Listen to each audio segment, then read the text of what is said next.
Yes. She does. Thank you. I have a series of questions, Mr. Speaker, and the carrier and I have kind of gone through these a little bit, but I just want to kind of reveal a few things about this bill. This bill has also been dubbed as a fix to Measure 57 on two different crimes. And the two crimes that are mentioned in it deal with theft first degree and also ID theft.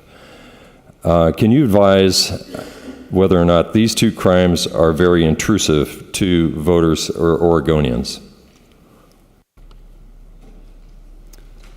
Theft 1 and ID theft are the two of the biggest drivers of the female prison population.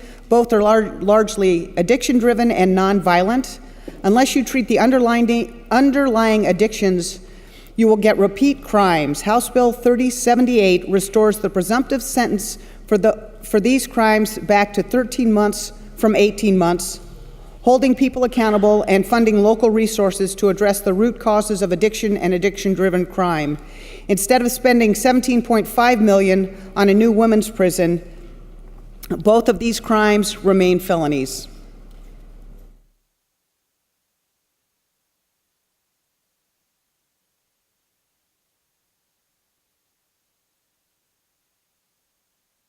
Okay, a follow-up question. Further question of the carrier. Does the carrier yield? Carrier yields? Oh, I do. Okay, I think you kind of talked about this a little bit, but I am curious as to why these two crimes were identified, theft 1 and theft 2. It's my understanding that these are actually women are more susceptible to committing these crimes.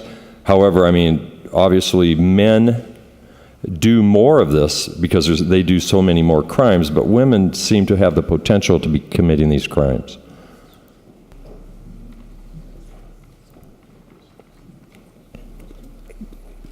That's true? Is there I'm not hearing the question. Yes. Yeah, yes or no would have been a great, sufficient. I probably should have given multiple choice on that one. To the bill. To the bill. Mr. Speaker and colleagues, when it comes to this bill right here, there's a couple things that I just want to address.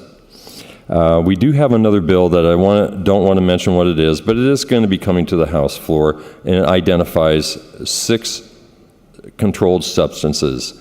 And that bill in itself reduces down classification for the structure from a B or a C felony to an A misdemeanor. But I want to try to tie this in now, what I've just shared with that, and not describing or identifying what that bill is, but we will be seeing it and how it plays out here.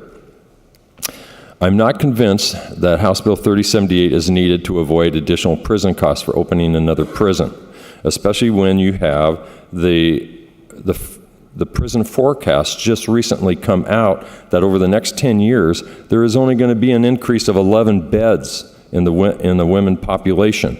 So that's one thing that I have a struggle with this bill.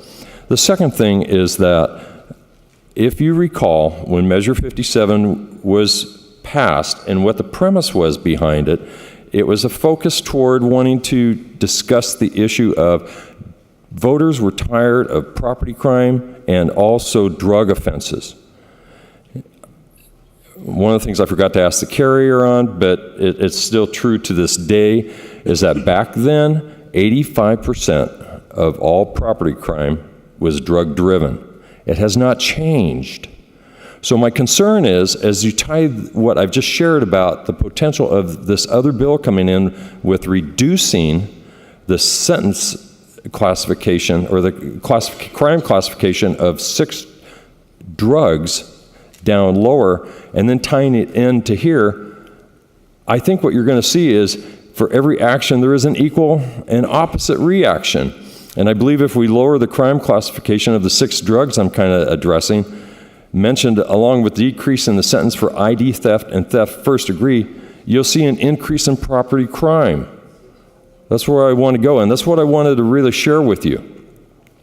So I appreciate listening to me, and I urge a no vote.